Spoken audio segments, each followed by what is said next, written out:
Vous avez une petite baisse d'énergie et on se dit qu'un Red Bull, un Monster ou un Gourou, ça ferait pas de tort. Tu me permets de regarder? Oui. On a 2 Gourous. Ça, c'est ta réserve de la soirée. Oui, exactement. Là j'ai besoin d'un petit boost, puis je me prends un Red Bull. Ces petits boosts ne sont pas inoffensifs. En fait, dans certains cas, ça peut même tuer. Qui peuvent être dangereux, direz-vous? Mortel. Je veux dire, la mort, ça peut pas être beaucoup plus grave que ça. Et quand on essaie d'obtenir des réponses auprès des fabricants de ces produits, c'est souvent très compliqué. Please. Off the cameras, or I'm gonna have to get someone. Why is that? Why aren't you accepting any interview, any request that we did? Ici Marie-Maude Denis, bienvenue à Enquête.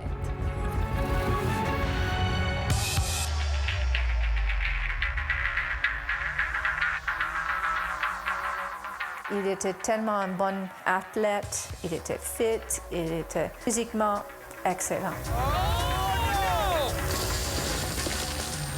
Vous avez été appelé et il était inconscient? Il était inconscient et il ne respirait plus.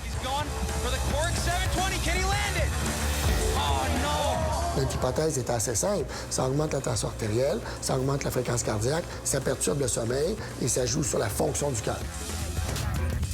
C'est comme l'alcool, ça tue pas du monde tout le temps, mais on s'entend que dans certaines circonstances, ça peut tuer du monde. Là, je vais rebrosser à soir, il me faut un petit Red Bull. OK. Avec, qu'est-ce qu'il y a dans ton verre? Un rum and coke. Je ne veux pas qu'une autre famille vive ce que nous avons traversé. Alors, est-ce qu'on attend qu'il y ait de plus en plus de décès ou est-ce qu'on agit maintenant?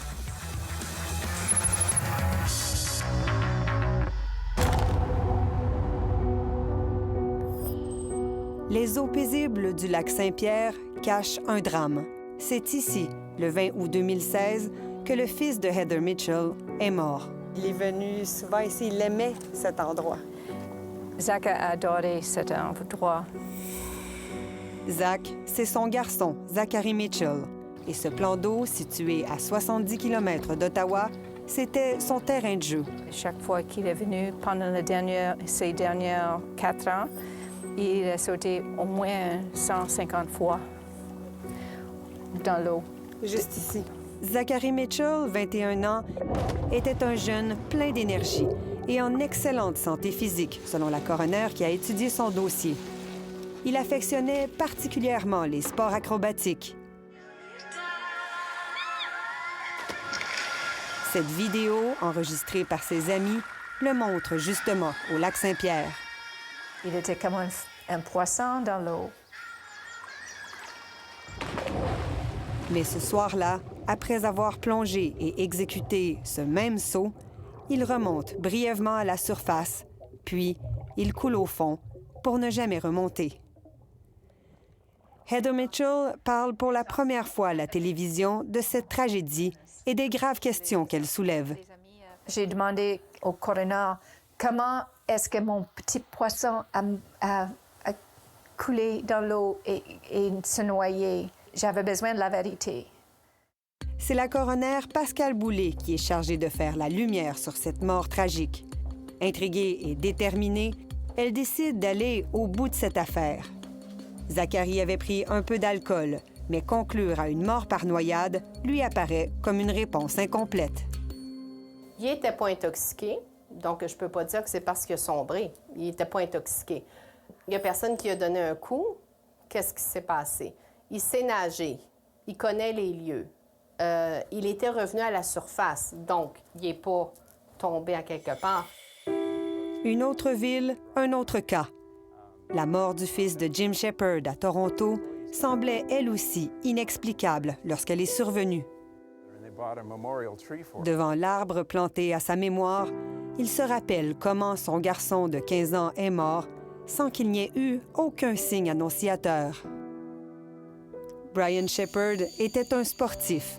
Les trophées de ses multiples années au hockey décorent toujours sa chambre. Le 6 janvier 2008, Brian venait de participer à un tournoi de paintball avec des amis, comme il l'avait souvent fait par le passé. Ce jour-là, tout a basculé. Ils attendaient la remise des médailles lorsqu'il s'est effondré. Et il a été conduit à l'hôpital? Ils l'ont conduit à l'hôpital. Ils ont essayé pendant 4 heures de corriger l'arythmie, mais son cœur a finalement lâché. Jim Shepard ne comprend pas comment son fils a pu mourir. 3 mois après sa mort, il retourne sur les lieux de la tragédie. J'ai dit au propriétaire, je ne comprends pas. La seule chose qu'ils ont trouvée dans son système est de la caféine, et il n'en buvait pas. C'est là qu'il m'a dit, je pensais que tu savais. J'ai dit, tu pensais que je savais quoi? C'est là que j'ai su que Red Bull était passé ce jour-là et avait distribué des boissons énergisantes. Quelqu'un a vu Brian en prendre une et la boire. Son fils a bu du Red Bull. Pour Jim, c'est un fait nouveau. 2 histoires, un point commun, les boissons énergisantes. En cours d'enquête, la coroner Pascale Boulay apprend que Zachary Mitchell a lui aussi été vu avec ce type de produit juste avant de mourir. Il est le seul qui est arrivé avec des Red Bull.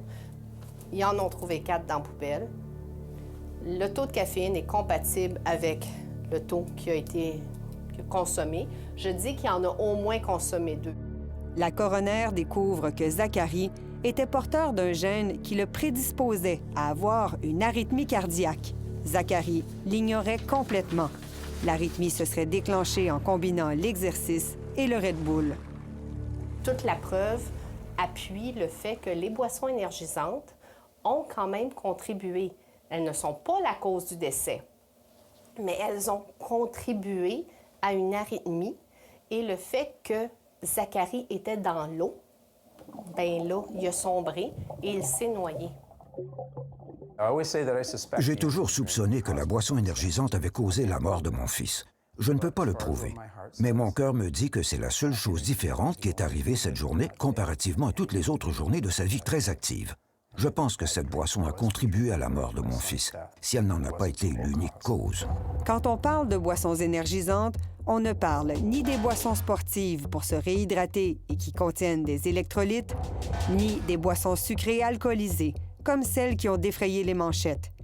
On parle de boissons sucrées qui contiennent de la caféine, en plus d'autres stimulants, comme le guarana, l'échinacée ou la taurine. C'est ce qu'avaient bu Zachary et Brian juste avant de mourir. Est-ce que leurs histoires sont des exceptions?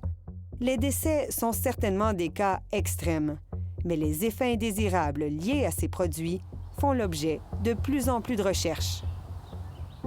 David Hammond, un chercheur de l'Université de Waterloo en Ontario, a publié l'une des études les plus récentes au Canada sur la question. Près de la moitié des personnes qui avaient déjà essayé des boissons énergisantes affirmaient avoir ressenti un effet indésirable, allant de léger à grave, comme des palpitations, des nausées, des vomissements et plusieurs cas de convulsions.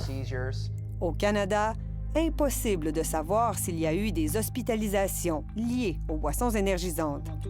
Mais nous avons découvert que les centres antipoison, eux, notent les appels pour des réactions impliquant ces produits. Pour la première fois, nous avons fait l'exercice de compiler ces appels à l'échelle du pays. 7 provinces nous ont répondu. Nos chiffres montrent que chaque année, plus d'une centaine de Canadiens appellent les centres antipoison pour des cas liés aux boissons énergisantes. Je prendrais sa date de naissance aussi. Au total, depuis 2012, il y a eu plus de 900 appels.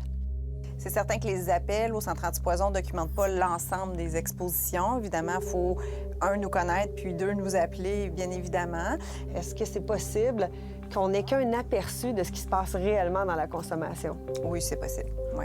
Il pourrait y avoir des gens qui ont eu des réactions adverses qui ne nous ont pas contactés. Ça, c'est tout à fait possible, oui.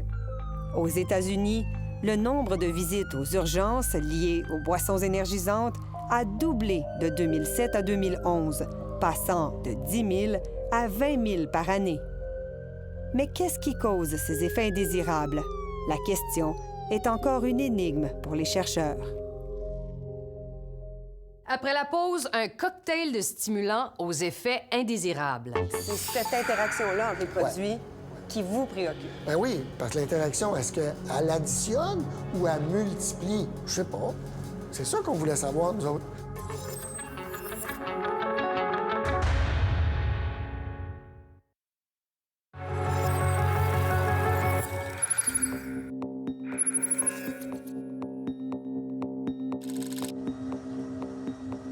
Ils sont dans la jeune vingtaine et en pleine forme, du type à s'entraîner quotidiennement. Pourtant, dans les prochaines minutes, l'un d'eux va découvrir que les boissons énergisantes ne sont pas aussi inoffensives qu'elles peuvent le paraître. Jérémy, 20 ans, Catherine, 21 ans, et Nicolas, 23 ans, n'en ont jamais bu. Toujours, ben oui. Justement, ça a quand même un bon goût surprenant. Ça goûte bon. S'il y a du café là-dedans, on le goûte pas vraiment. J'en reviens pas. C'est vraiment bon. Pendant les 4 prochaines heures, ils vont consommer une canette de boisson énergisante à l'heure. Pour eux autres, ils ont l'air à boire ça comme un jus. Mais vous, dans votre... Ben non, c'est pas un jus. C'est clair que c'est pas un jus. Le docteur Paul Poirier et le chercheur Patrice Brassard avaient fait une expérience similaire avec 4 sujets en 2012, une recherche préliminaire pour obtenir du financement. On voulait juste démontrer comment ça marche, puis comment ça perturbe le sommeil, puis comment ça perturbe la variabilité cardiaque, comment le système cardiaque s'ajuste. C'était une étude mécanique pour dire, écoutez, là, il faudrait peut-être que ça soit plus surveillé, que ce soit de la yoimbine, que ce soit du ginseng, que ce soit du guarana, que ce soit de la taurine, je peux vous en nommer une trolley, là. Mais ça, c'est tous des stimulants. Donc, c'est un effet additif ou même multiplicateur à la caféine. C'est cette interaction-là entre les produits qui vous préoccupe. Ben oui, parce que l'interaction, est-ce qu'elle additionne ou elle multiplie? Je sais pas. C'est ça qu'on voulait savoir, nous autres. Dès la première canette, la pression artérielle des 3 étudiants a augmenté. Catherine ressent un malaise. Je sentais que ça remontait un petit peu, là, fait que je me suis levée puis je suis allée boire de l'eau. Après 2 boissons, son malaise persiste. À la 3e et 4e canette, il ne fait qu'empirer. Là, ça pogne plus, vraiment. Palpitations. Ta sœur, qu'est-ce que ça te fait? Comment tu décrirais? Je sais pas, on dirait que c'est mon cœur qui squeeze, mais comme vraiment vite. Les résultats de la recherche préliminaire en 2012 montraient une tendance. Les sujets avaient été testés avec du Red Bull et du gourou. Dans les 2 cas, leur tension artérielle avait augmenté et leur sommeil avait été perturbé après 4 consommations. 3-4, oui, c'est beaucoup, mais c'est quand même pas une quantité industrielle. On voit des résultats, on voit un effet stimulant qui est quand même important. Donc, si on est prédisposé, bien, il s'agit d'avoir une petite étincelle pour toute part. La compagnie québécoise Gourou a voulu réagir aux résultats. C'est de faire attention de tirer des conclusions sur une étude avec 4 personnes, qui est plus une étude pour confirmer un protocole de recherche dans le but d'obtenir du financement pour faire une autre recherche. Est-ce qu'il y a un potentiel de dangerosité? J'imagine comme n'importe quel ingrédient, dans des cas d'abus, je pense qu'il pourrait avoir un potentiel de danger. Gourou, qui veut se distinguer des géants de l'industrie avec sa boisson certifiée bio, n'est pas surpris des résultats. On ne dit pas qu'un gourou est moins stimulant qu'un Red Bull. On ne dit pas qu'un gourou a moins de caféine qu'un Red Bull. On dit qu'un gourou, c'est beaucoup plus sain pour la santé qu'un Red Bull. Donc, si vous voulez comparer les 2 produits, on peut comparer une courte liste de plantes naturelles et bio versus une longue liste d'ingrédients artificiels. Nos cobayes ont pris des boissons pendant une seule journée. Le docteur Poirier se préoccupe aussi de ce qui se passe quand on en prend régulièrement.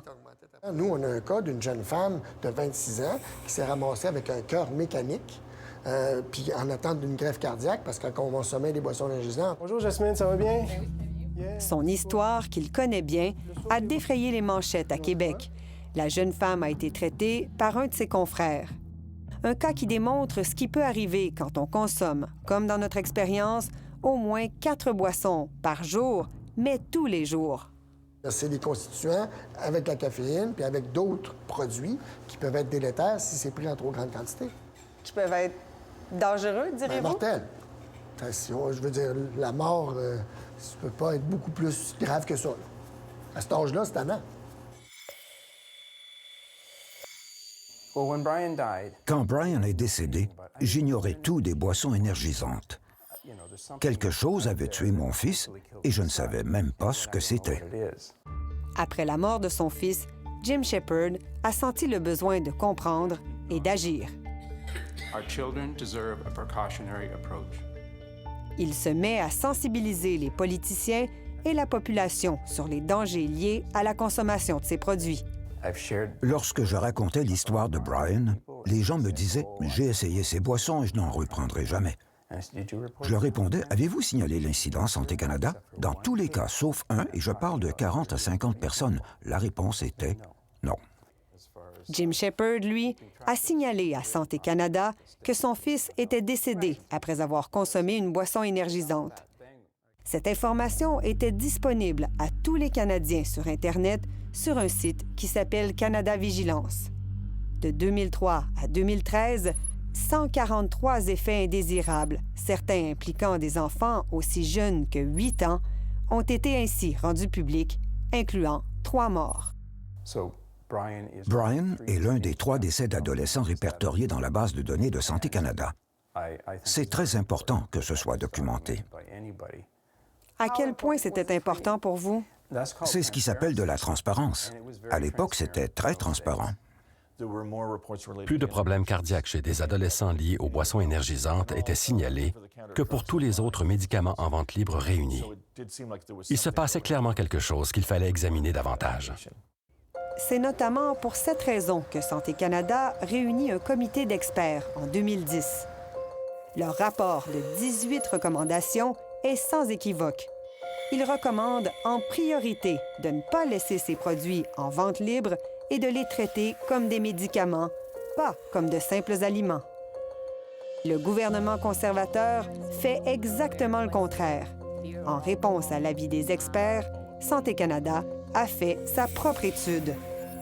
C'est cette étude qui justifiera la position prise par le gouvernement.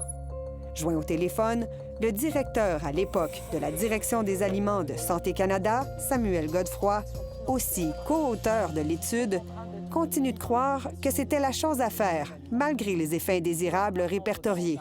L'échelle quand même épidémiologique, même si on a rapporté 100 cas, c'est 100 cas sur 1 milliard. Vous voyez ce que je veux dire? C'est 100 cas sur 1 milliard de consommation. L'opposition dénonce la décision du gouvernement. Surtout que la ministre de la Santé utilise son droit de veto pour aller à l'encontre de l'avis de son propre panel d'experts. Bonjour! Êtes-vous M. Marchand? Nous sommes en 2019 et les boissons énergisantes sont toujours en vente libre. Et les producteurs payent pour avoir une bonne visibilité.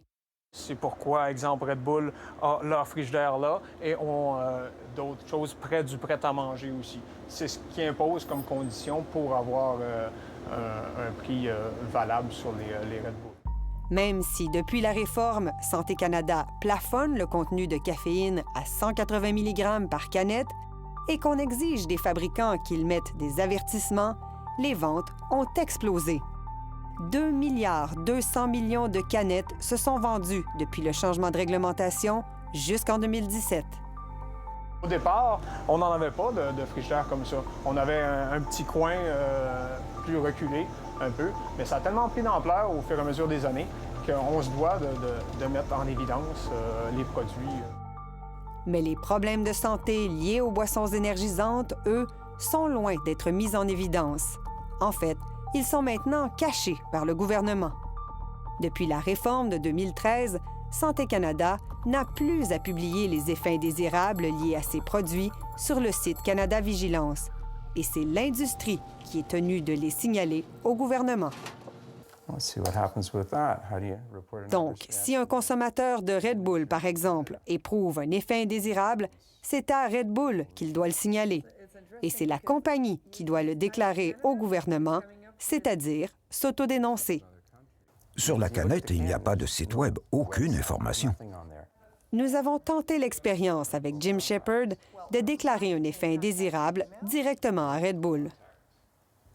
Il n'y a pas de numéro de téléphone, il faut écrire un courriel. Donc, aucun nom de qui que ce soit à qui vous pourriez parler? Pas à ce stade, c'est sûr. nous avons demandé aux plus importants fabricants de nous dire combien ils ont déclaré d'incidents depuis 2012. Aucun n'a voulu nous répondre, sauf Guru, qui dit n'avoir reçu qu'un signalement d'effets indésirables. Le consommateur se demandait s'il était allergique, il y avait un piquement dans la gorge. C'est pour ça que je suis très, très, très confiant de vous dire que notre produit est sécuritaire. On parle de plus de 100 millions de canettes dans les 5 dernières années. Quant à Santé Canada, il nous aura fallu 6 mois pour qu'on nous réponde que de 2012 à 2017, il y a eu 87 incidents de gravité variable. Santé Canada admet avoir reçu 4 signalements de décès depuis 2012 qui s'ajoutent aux 3 déjà connus. Mais on refuse de nous accorder une entrevue. C'est pas parce qu'on n'en parle pas qu'il n'y a pas un problème de santé publique. C'est clair. Parce que, par exemple, aux gens de l'urgence, les médecins qui font de l'urgence, ils vont vous dire, ça ne disparaîtra pas demain matin, là. Dans la suite de notre enquête, créer des événements pour distribuer des boissons gratuitement alors que ce n'est pas permis. So they gave you free drinks? Yes,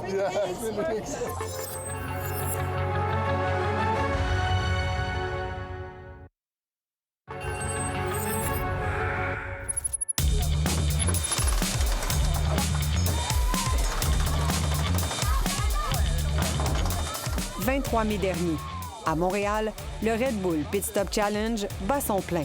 Impossible pour les passants de le manquer. Vous ne connaissez pas l'événement? C'est normal. Il s'agit d'une pure création de Red Bull. Les étudiants de l'École de technologie supérieure s'affrontent dans une simulation d'arrêt au puits. Des consommateurs de Red Bull ici, il y en a. La boisson est populaire sur le campus, surtout que la compagnie ne se gêne pas pour en donner. On a très tôt commencé à distribuer le produit sur les campus. Alors, c'est comme ça que je l'ai vu la première fois, forcément. J'étais sur ces campus-là. Le professeur en marketing, Jacques Nantel, enseignait à Vienne, en Autriche, pays où Red Bull a vu le jour en 1987. Un party qui tourne autour de la bière, on a tous vu ça au moins une fois dans notre vie, hein?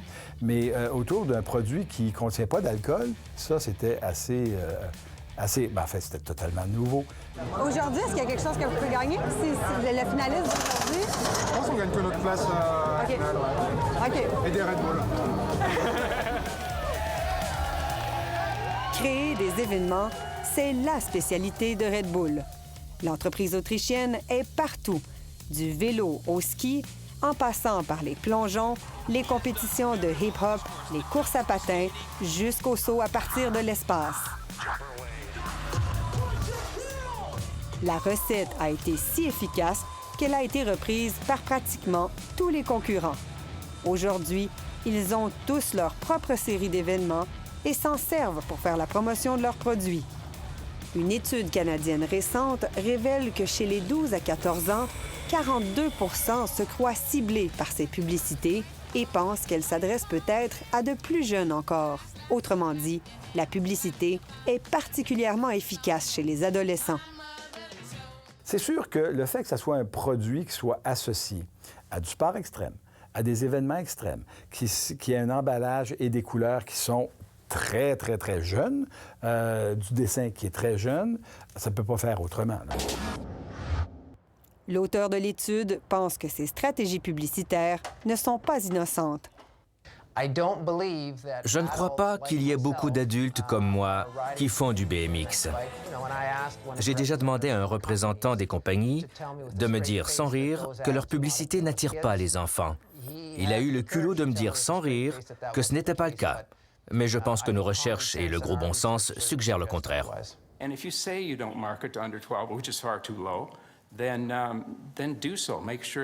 Jim Shepard recense depuis des années les exemples où il considère que les enfants en bas âge sont visés par des publicités. Il alerte les autorités pour qu'elles interviennent. Que ce soit intentionnel ou par accident, ils ne respectent pas la réglementation. Au Canada, il est interdit de cibler les enfants dans la publicité de boissons énergisantes. Il est aussi interdit de laisser entendre, implicitement ou explicitement, que ces boissons améliorent les performances physiques. L'Association québécoise des médecins du sport est préoccupée par ce qu'elle voit.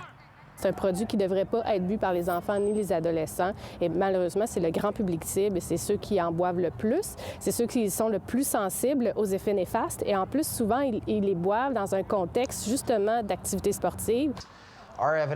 Nos données suggèrent que certaines choses vont à l'encontre de la réglementation, ou à tout le moins de l'esprit du règlement. De retour à Montréal, au Pit Stop Challenge, Red Bull avait pris des engagements avec l'École de technologie supérieure. La consommation, on avait fixé la consommation juste sur les gens qui participent à l'événement. C'est-à-dire que la consommation de Red Bull, pour les données, on les donne juste aux gens qui participent à l'événement. Mais sur place, devant notre caméra, Red Bull est carrément délinquante. Le personnel distribue allègrement ses produits gratuitement, sans égard à ce qui a été convenu. Même des touristes de passage s'en font offrir. Oh, you're from Brazil! OK. Nous tentons d'obtenir des explications de Red Bull. Vous arrivez pour Red Bull, visiblement? Oui, mais je veux passe dans le pied. Pourquoi? J'ai juste savoir ce que vous faites. Moi, je suis vraiment désolée. J'ai juste la misère à comprendre pourquoi ils ne peuvent pas m'expliquer ce qu'elles font. Bien, aujourd'hui, ce qu'ils font, en fait, c'est qu'ils samplent puis ils donnent à tout le monde. On est vraiment pas là. On se fait dire, on a des réglementations strictes au niveau des communications. Dans mon silence, on a plus planifié. Mais ce n'est pas si simple. Quand on demande une entrevue à Red Bull, l'entreprise affirme qu'elle n'a aucun porte-parole au Canada. La totalité de leurs événements, ce sont leurs événements. C'est leur monde. Alors, chaque élément de leur monde, ils le contrôlent. Au retour, notre équipe fait une incursion chez Red Bull. Oh, and we actually wanted to meet with someone. She said, You guys can't film in here.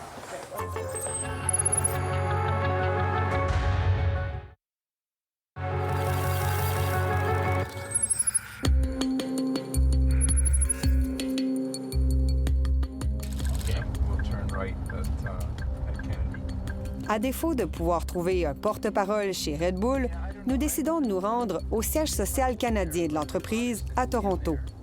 Jim Shepard nous accompagne. Lui aussi a tenté de joindre Red Bull pour leur parler de son fils, sans succès. Sur le site de l'entreprise, il n'y a ni numéro de téléphone, ni adresse. This building here would be... That tall one that we're looking at there, right? The glass one?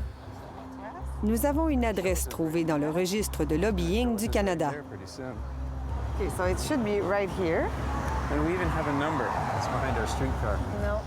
Sur une rue commerciale du centre-ville, aucune enseigne, aucune trace du taureau, pourtant si visible dans les publicités. Avec la géolocalisation, nos téléphones intelligents nous conduisent dans un stationnement. Bingo. There seems to be... Got it? Oh, okay. Oh, look, it's there. See, I see Red Bull cans. Are you guys with Red Bull? Upstairs, or is this? No, this is separate. No, they actually don't have any signs. You have our door and next door is Red Bull. Un travailleur dans un local voisin nous oriente vers une porte anonyme qui nous avait échappé. Oh, there it is. It's a big step. There it is. Clairement, en avançant, nous sommes au bon endroit. Hi. Yeah, hi. We're looking for Jill Kenny. Jill Kenny? Yeah?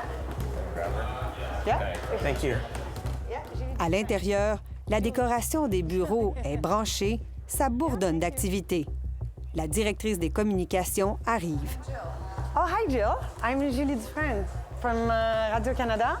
Oh. You probably got my email from Christina from Montreal this morning. Yeah, she gave me your phone number. Yeah, actually, because we were in Toronto and we actually wanted to meet with someone. She said... You guys can't film in here. Well, I just wanted to introduce you. You have to turn off. You're not allowed to film in. Même avec la directrice des communications de Red Bull au Canada, il ne semble y avoir qu'une obsession lorsqu'on pose des questions, éviter la caméra. Why aren't you accepting any interview, any request that we did? Or why can't Jim talk to an actual person when he tries to reach you guys? Christina mentioned no one at Red Bull speaks internally. But why? It's a rule that extends. Please turn off the cameras. Okay. If we do turn off the cameras, are you gonna answer our questions? Yes, we will absolutely be able to talk. You can turn off the cameras then. OK. Here, you guys can come out. Thank you. Tu peux fermer la caméra. La suite de la discussion se fera à caméra fermée dans le corridor. Sounds suitable. So, Alors, qu'est-ce qu'elle vous a dit après qu'on ait dû arrêter de tourner? Elle m'a dit que je pouvais les contacter sans journaliste et qu'ils discuteraient avec moi.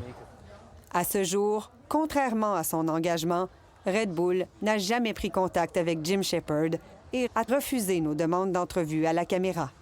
La compagnie réfère toute communication à l'organisme qui s'occupe du lobby pour l'ensemble de l'industrie, l'Association canadienne des boissons. L'association a également décliné nos demandes d'entrevue tout en soutenant que ces produits sont sécuritaires. Heather Mitchell n'était pas à l'aise de s'adresser à Red Bull pour signaler les circonstances tragiques du décès de son fils.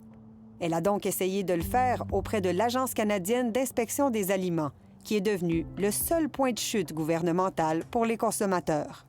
Je ne pouvais pas trouver le moyen sur leur site Web comment de rapporter mes préoccupations. Même après les conclusions limpides du rapport de la coroner, tout ce qu'elle a reçu est un accusé de réception avec un résumé de la mission de l'agence. Et ça n'indiquait pas non plus qu'ils allaient tenir compte de la mort de Zachary, qu'ils allaient investiguer davantage, qu'ils allaient faire de la prévention, rien. Rien. Qu'une organisation financée par des fonds publics qui a 6 000 employés n'ait pas le temps de faire le suivi après le signalement d'un décès me semble hautement problématique. This is the part where they actually try to figure out who has to do something. You know? L'avocat Bill Jeffrey, spécialisé en politique alimentaire, a tenté de savoir qu'est-ce qui se passe quand l'Agence canadienne d'inspection des aliments reçoit une déclaration d'incident, comme celui de Zachary Mitchell. Comme nous, il a dû faire une demande d'accès à l'information. Dans un échange particulièrement troublant de plusieurs courriels, à la suite du signalement d'un décès, les fonctionnaires de l'agence s'interrogent sur la nécessité d'en informer Santé Canada. Ça révèle un très faible niveau de curiosité et un empressement à fermer ces dossiers comme si c'était des patates chaudes. Après plusieurs jours de discussion, une fonctionnaire finit par conclure. Comme c'est le fabricant qui doit rapporter tout incident de consommation à Santé Canada dans le cadre d'un rapport annuel, l'Agence canadienne d'inspection des aliments n'a pas besoin de rapporter ces incidents à Santé Canada. Autrement dit, les organismes n'ont aucune obligation de se parler entre eux. Je me disais, c'est un décès. Ne devrait-il pas s'assurer que Santé Canada est au courant? Après la pause, on vous amène dans des après-balles où on fait des mélanges explosifs.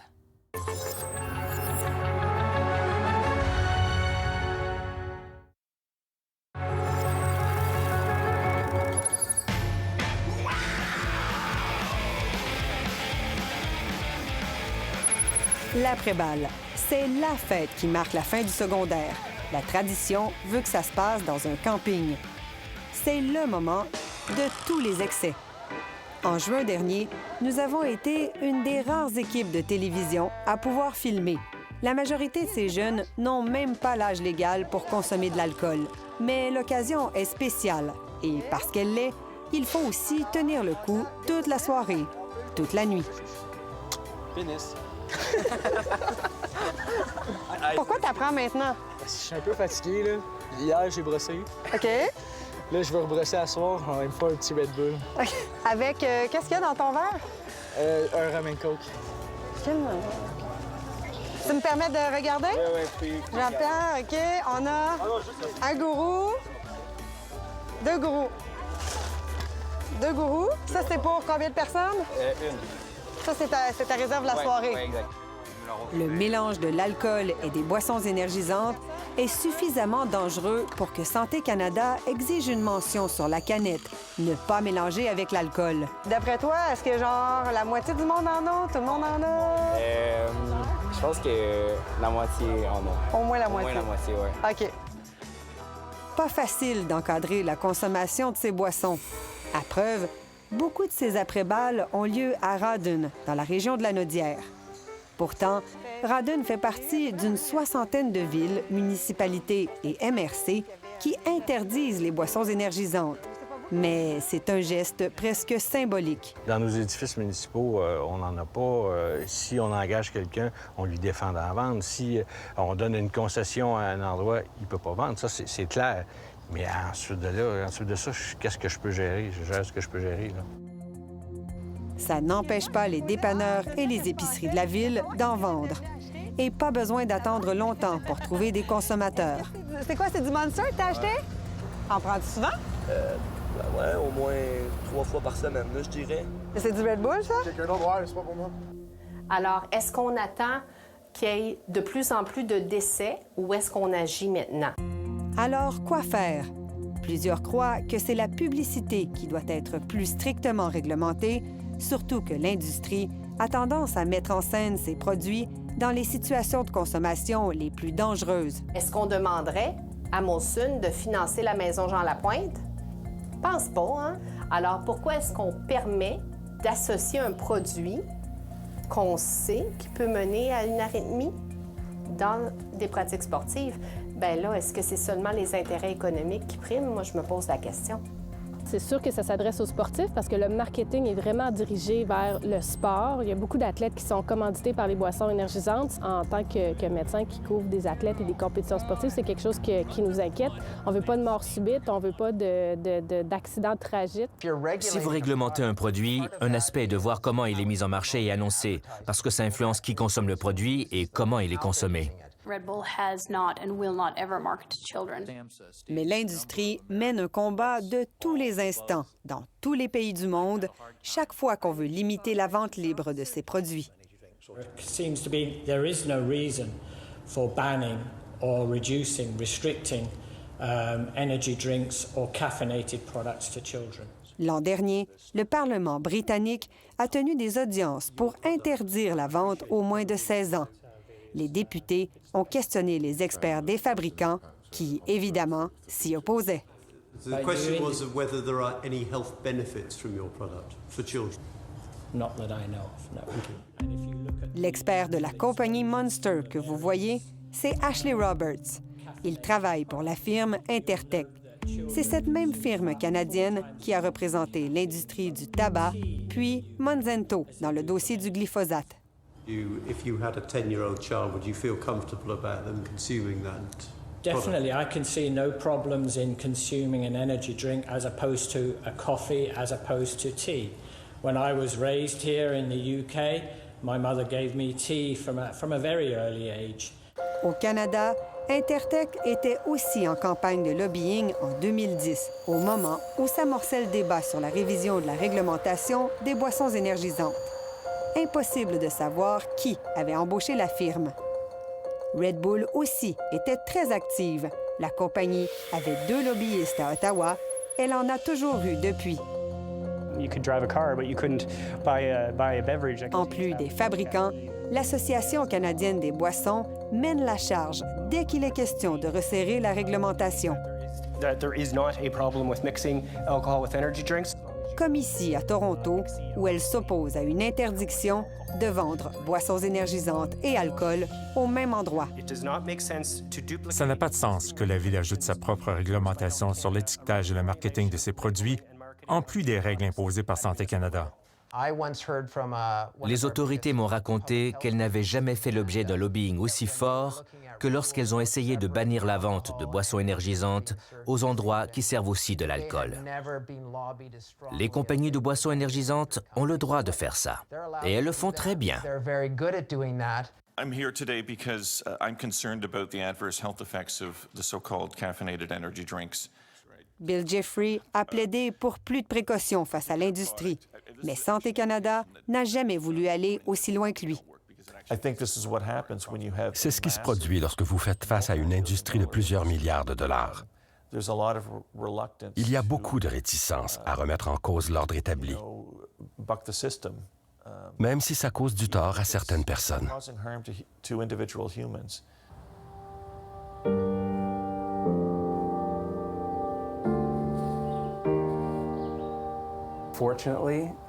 Malheureusement, les profits de l'industrie et son influence sur les décisions sont tout aussi importants aujourd'hui qu'avant.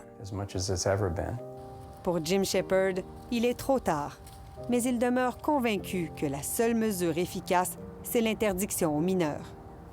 L'industrie dit que ces boissons ne sont pas pour les enfants. Santé Canada dit qu'elles ne sont pas pour les enfants. Alors, pourquoi sont-elles accessibles aux enfants?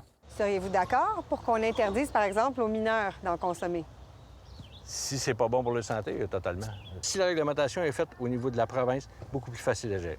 Beaucoup plus facile à gérer. On n'a pas à gérer ça. Même Gourou n'est pas fermé à l'idée d'interdire l'achat aux moins de 16 ans. Si je vois un jeune de 16 ans qui consomme un Gourou par jour, je trouve pas ça scandaleux. Plus jeune que 16 ans, je trouve que c'est inapproprié. Pourquoi? Parce que je pense pas qu'à cet âge-là, on a nécessairement la maturité pour prendre les décisions pour soi-même. Malgré les tentatives de restreindre les boissons énergisantes, elles sont toujours en vente libre dans 175 pays.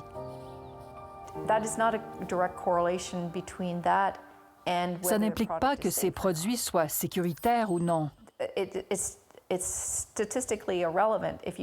Ce chiffre n'a aucune pertinence si on ne tient pas compte des visites aux urgences ou de la mort de Zachary, par exemple. Alors, je vous pose la question, est-ce que le décès de Zachary Mitchell était évitable? Oui, je pense que oui. Si un produit en vente libre est susceptible d'entraîner la mort, on devrait en être informé. Il faut chercher plus loin pour trouver les statistiques. Il faut faire quelque chose.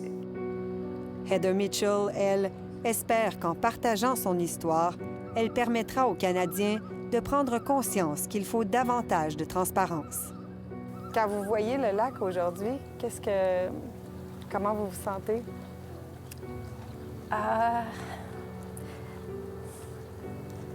C'est triste, mais on ne peut pas ignorer les morts qui sont devant nous. Le public du Canada a le droit à la vérité aussi. J'espère que vous avez apprécié l'enquête de ce soir. Au nom de toute l'équipe, merci beaucoup d'avoir été là. Revenez-nous la semaine prochaine pour une autre enquête.